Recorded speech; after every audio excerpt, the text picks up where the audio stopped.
தமிழ்நாட்டோட top star தன்னோட politics டிரான்ஸ்ஃபர்மேஷனுக்காக இதோட நான் சினிமாவே விட்டு விலகுறேன் அப்படின்னு அஃபீஷியலாக சொல்லி இதுதான் என்னோட கடைசி படம் அப்படின்னு அஃபீஷியலாக டிக்ளேர் பண்ண ஜனநாயகன் ஒரு பொங்கல் ஃபெஸ்டிவலில் ஒரு பெரிய ஃபெஸ்டிவலில் ரிலீஸ் ஆகுது. இன்னைக்கான அரசியல் இப்படி இருக்கிறதுக்கான காரணம் என்ன, இதுக்காக நம்ம இழந்தது என்ன, எதுக்காக இப்போ தமிழ்நாடா இருக்கு அப்படின்னு மிகப்பெரிய அரசியலை நிஜ கதைகளை நிஜமா நடந்த கதைக்களத்துல பேசக்கூடிய படம் தான் பராசக்தி. இதுவும் பொங்கல் ஃபெஸ்டிவல் அன்னைக்கு ரிலீஸ் ஆகுது. ரெண்டு படமே ஒரே நாளில் ரிலீஸ் ஆக அதுங்களுக்கு இருக்கிற ஸ்ட்ரகிள்ஸ் என்ன, அதோட ஸ்டோரி எப்படி இருக்கலாம், அதோட கதைக்களம் எப்படியாப்பட்டது, இப்போ பீப்புள்ஸ் கிட்ட அந்த படத்தோட ஹைப் எப்படி இருக்கு, அந்த படத்தோட கிரிட்டிக்ஸ் எப்படி இருக்குன்னு இந்த வீடியோவில் டீட்டெயிலாக பார்த்துக்கலாம். வீடியோக்குள்ள போகிறதுக்கு முன்னாடி இன்னும் நம்ம சேனல் சப்ஸ்கிரைப் பண்ணலன்னா மறக்காம சப்ஸ்கிரைப் பண்ணிட்டு இந்த வீடியோக்கு லைக் பண்ணி உங்க ஃப்ரெண்ட்ஸ் அண்ட் ஃபேமிலிக்கு ஷேர் பண்ணிருங்க. இந்த வீடியோ பற்றின உங்களோட தாட்சியும் இதுக்கப்புறம் என்ன மாதிரி வீடியோஸ் பண்ணலாம் அப்படிங்கிறதையும் கமெண்ட் பாக்ஸில் கமெண்ட் பண்ணிருங்க. தளபதி விஜய் அண்ட் ஹெச் வினோத் காம்போல வரக்கூடிய ஜனநாயகன். ஹெச் வினோத்தை பொறுத்த வரைக்கும் ஒரு ஸ்டோரியை எந்த அளவுக்கு டீட்டெயிலாக பண்ண முடியுமோ அந்த அளவுக்கு ரிசர்ச் பண்ணி அந்த அளவுக்கு டீட்டெயிலாக பண்ணுவார்.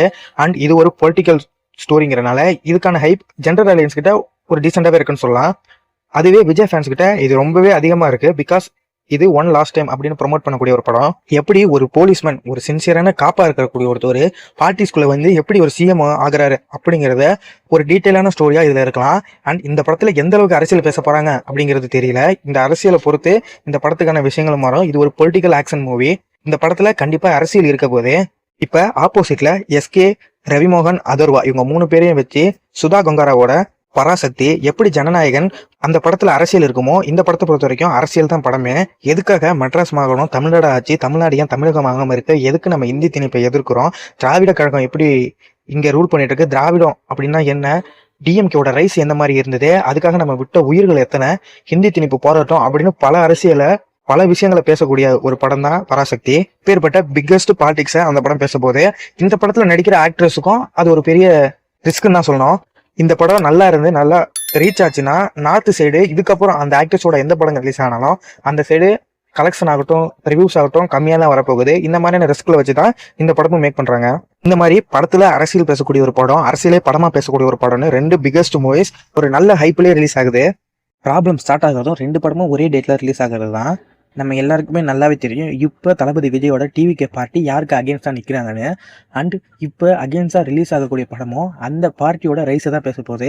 அது ரியல் லைஃப் இன்சிடென்ட்டாக இருந்தாலும் அதை பற்றி தான் பேச போகுது. இதனாலேயே தளபதி ஃபேன்ஸுக்கும் டிவிகே பார்ட்டி தொண்டர்களுக்கும் அந்த படத்து மேலே ஒரு பெரிய நெகட்டிவ் இம்பாக்ட் இருக்குன்னு சொல்லலாம். இருந்தால் அவங்க பாலிசியாகவே திராவிடம் அப்படிங்கிறது எங்களுக்கு இன்னொரு கண்ணு அப்படின்னு சொல்லியிருந்தாலும் அந்த படத்தோட ரைஸை பேசுறதுனாலே அவங்க கிட்ட ஒரு நெகட்டிவ் இம்ப்ரெஷன் இருக்கு. ஒருவேளை 2 படமும் ரிலீஸ் ஆகி 2 படமும் நல்லா போச்சுன்னா ஜனநாயகன்ல பேசக்கூடிய அந்த அரசியலுங்கிறது கம்ப்ரெஸ் பண்ணப்படும், பராசக்தியில் வரக்கூடிய அரசியலுங்கிறது பெருசாக பார்க்கப்படும். ஏன்னா அது ரியல் லைஃப் இன்சிடென்ட், அதில் எந்த விஷயங்களும் மாற்ற முடியாது. சில விஷயங்களை சினிமாட்டிக்காக காட்ட ட்ரை பண்ணலாம். அதோட இம்பாக்ட்ங்கிறது ரொம்பவே ஹியூஜாக தான் இருக்க போகுது கம்பேர் டு ஜனநாயகன். இதனால ஜனநாயகன் படத்தோட அந்த இம்பாக்ட் கண்டிப்பாக சப்ரஸ் பண்ணப்படும். அதனாலையும் அந்த படத்து மேல இவங்களுக்கு ஒரு நெகட்டிவ் இம்ப்ரெஷன் இருக்கு. மாதிரி நெகட்டிவ் பாயிண்ட்ஸும் ஜனநாயகன் கிட்ட இருக்கு. அண்ட் பராசக்தி டீமை பொறுத்த வரைக்கும் அந்த படத்தை பொறுத்த வரைக்கும் அவங்களுக்கு பெருசா இதனால எந்த ப்ராப்ளமும் இல்லை. இந்த படம் ரிலீஸ் ஆகி 2 படமும் ஓடுச்சுன்னா அவங்களுக்கு இதுலேருந்து ஒரு ப்ராஃபிட் தான் வரும். அது ஒரு மார்க்கெட்டிங் மாதிரி தான் அவங்க யூஸ் பண்ண போறதா நினைக்கிறேன். பராசக்தியை பொறுத்த வரைக்கும் பக்காவா பிளான் பண்ணி நடந்துட்டு இருக்கு.